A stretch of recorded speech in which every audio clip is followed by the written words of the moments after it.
Chez les Ludospace, la référence se nomme Renault Kangoo, concurrent direct des Peugeot Partner, Citroën Berlingo et Dacia Docker, son gênant cousin bien moins cher. Pour se démarquer, le Kangoo se veut plus élégant et arbore la nouvelle calandre Renault, avec du chrome en plus du noir brillant.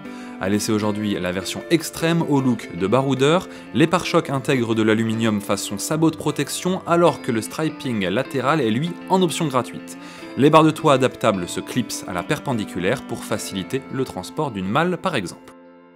Dans l'habitacle, le traitement noir brillant se retrouve au niveau de la console centrale, l'omniprésence de plastique dur est rapidement éclipsée par une ambiance générale agréable. Très lumineux, ce Kangoo dispose d'un trio de toits vitrés de série sur notre finition extrême. L'accès à l'arrière se fait par 2 portes coulissantes, la banquette accueillera 3 adultes sans sourciller, facilement rabattable, elle offre un plancher plat, alors que le volume de coffre de 509 litres est à la traîne par rapport à la concurrence. Mais le seuil de chargement très bas est un atout. Une fois le frein à main à commande d'avion desserré, le moteur 1,5 litre DCI 110 énergie entre en action. Il s'agit du diesel le plus puissant de la gamme. Malgré la présence d'un 6e rapport, le Kangoo reste bruyant sur route.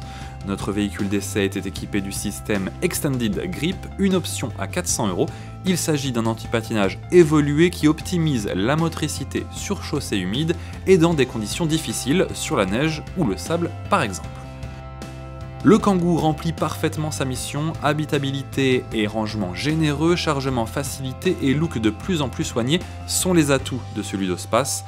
De plus, malgré ses racines d'utilitaire, il se montre confortable et rassurant sur route.